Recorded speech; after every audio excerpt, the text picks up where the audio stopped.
Registrar आहे, सब registrar, JDR या सगळ्यांना मिळून चौकशी होऊन यांच्यावर भ्रष्टाचार करत आहे म्हणून मोका हा कायद्याने मोकोकामध्ये यांना जे गव्हर्नमेंटने मोका लावून यांना जे अटक करायला पाहिजे अशी रीतसर तक्रार मी आता CP साहेबांना देणार आहे. आता तुमचा एक सकाळी व्हिडिओ व्हायरल झाला होता, तुम्ही खुर्चीवर बसले होते, काय झालं होतं ते? सकाळी काय झालं सर, आम्ही कालपासून आमचा अपॉइंटमेंट बुकिंग केलेलं आहे. माझ्याकडे बुकिंगचे पावते आहे. आम्ही सकाळी 10 वाजायचं अपॉइंटमेंट घेतलं होतं, पण 11पर्यंत कोणी अधिकारी इथं आलं नाही.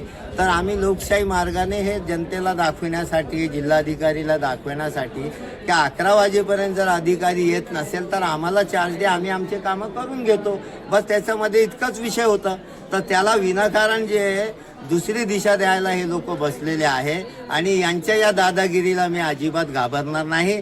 या जनतेसाठी, आपल्या छत्रपती संभाजीनगरसाठी जर मला हसूल जेलमध्ये टाकण्यात आलेलं आहे तर मी तिथून टाकून हसूल जेलमधून मी आंदोलन करणार आहे. पण आता मी यांना सोडणार नाही आणि करप्शन बंद करणार आणि या ऑफिसमध्ये पूर्ण नियमाने काम व्हावं याचा मी प्रयत्न करणार आहे. तुम्हाला काय वाटतं, तुम्ही जे सकाळी केलं ते बरोबर आहे तुमच्या मते? नाही, हे बघा, जनतेचा आणि प्रशासनाचा लक्ष वेधण्यासाठी जे काही मी कार्य केलं हे केलं.